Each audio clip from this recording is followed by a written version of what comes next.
What's up, guys? Happy Monday. I hope everyone had a great weekend.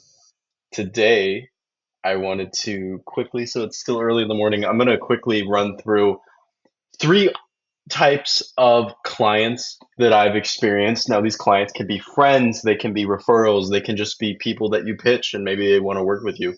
I've seen these three archetypes manifest a lot over the past 5 years of business, and I think that we can go a bit in depth on each one, and you can understand one, how to avoid what's not looking beneficial, and how you can double down on the ones that do look beneficial, that have long-term growth, that match all those check boxes.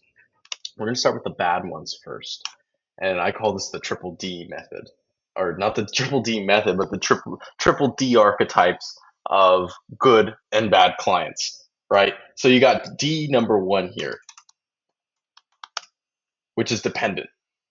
Okay. We'll go in depth about each one, but I want to no, we'll start. We'll start here, okay? Who is this? Who is this? Okay. The dependent person is the one who has limited budget, right? No plan of action, relies on you to run their entire business,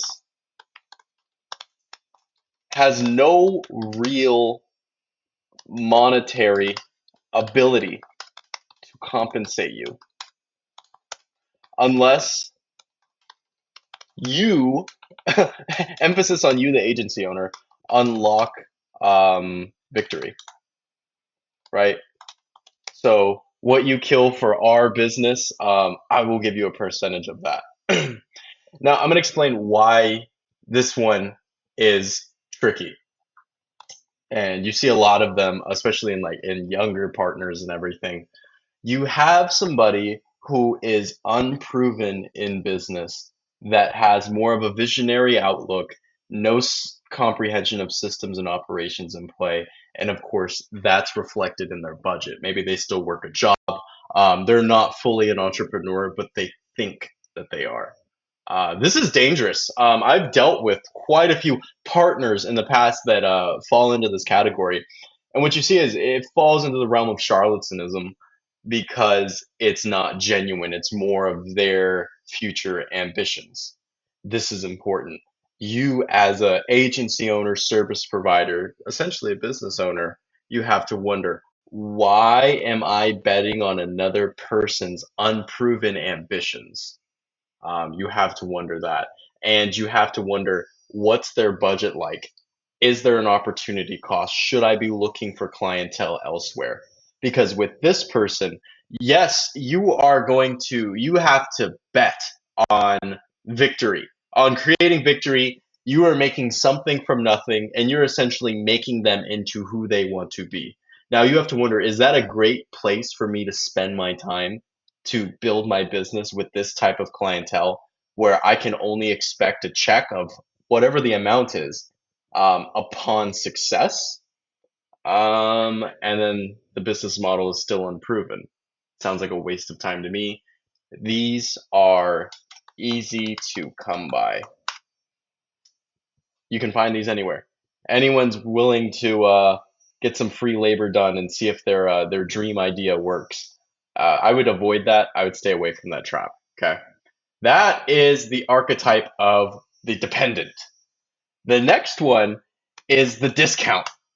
Okay, and so we have to wonder, who is this? So we have the dependent. Now we have the discount. You can think of this as Scrooge. It's somebody who, let's even say, has operations and maybe PMF, product market fit, a proven system, proven operations, and logistics. This is somebody who has actually made money from the business, who likely knows the potential of scalability for it, not just hypothetical visionary thinking, but in terms of actually modeling and realizing some potential from that model. Ooh, this one is tricky because I've dealt with this quite a few times. where you have somebody who has a shiny gold business. Let's even say it's freaking MRRing 100K a month, and it's extremely fantastic. They're making so much money. That owner is going to be very rich. But then when you pitch your price towards him, even if it's like performance based, and you still want a significant percentage, because you have revenue goals, they undercut you ridiculously to where the offer is almost insulting.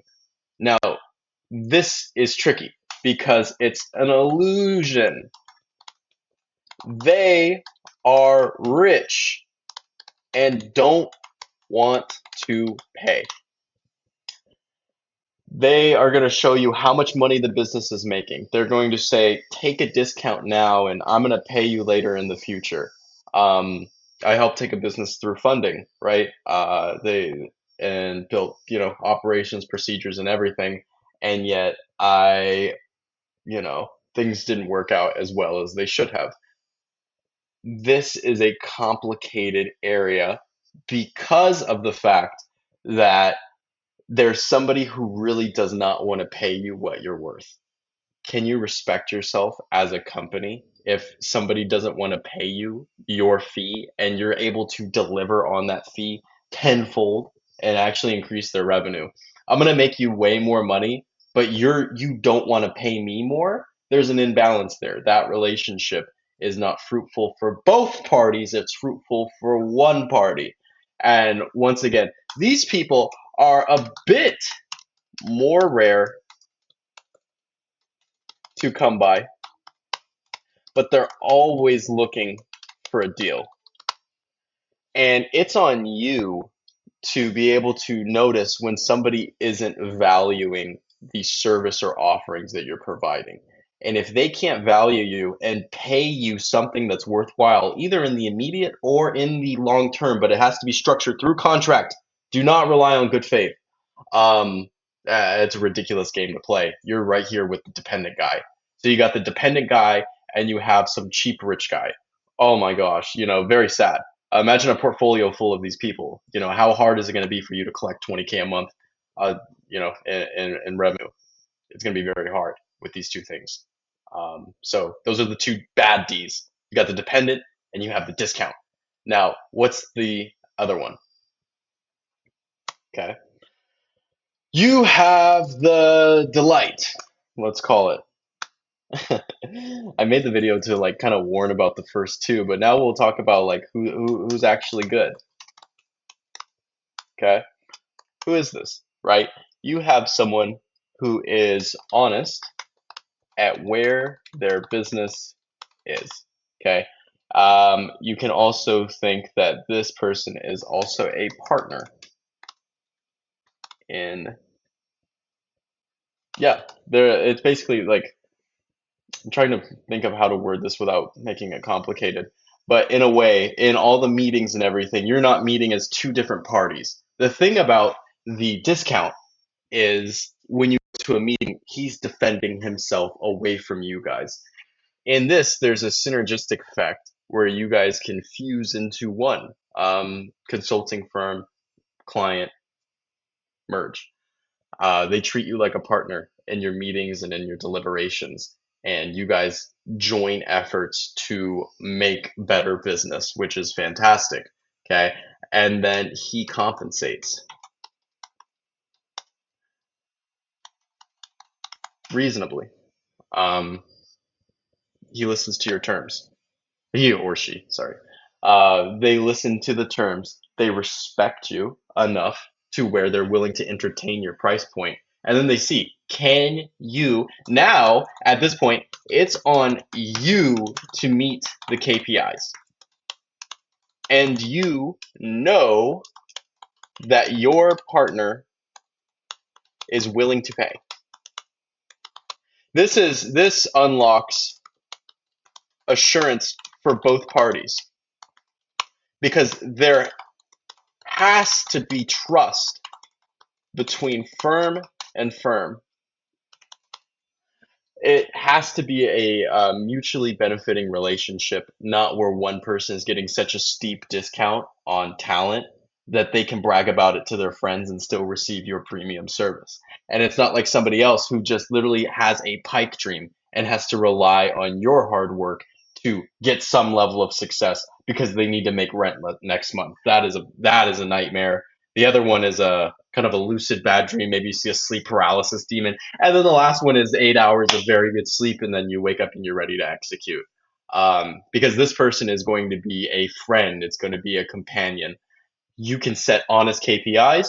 This is my price. Is that good? I mean, and I can explain it, right? So if we increase your revenue this amount, we should be compensated this amount because this is going to get you to that target goal. You're going to raise another round. You're going to do this, that, that, that. I'm working with you to get to where you want to be with your goals, and I'm setting KPIs for myself. And if I can do that, that benefits you. You pay me, and then we keep growing together. Now we're going to compare that to the discount where I set the KPIs. Here's my price. We're going to grow you along the way. You want the KPIs. You don't want to pay the price, but you still want to grow along the way. Well, you've thrown me off the cliff. You've put yourself above me. Now my mindset towards that is this person doesn't value our service. That's going to affect the staff that are on the project. It's going to affect the workflow and the overall morale around the ideas. So you want to stay away from that. Focus on people who respect you and are willing to pay for your services so that way you can double down on your KPIs, build your estimated revenue, and grow from there. I hope you guys benefited from this video. I went a little over time, but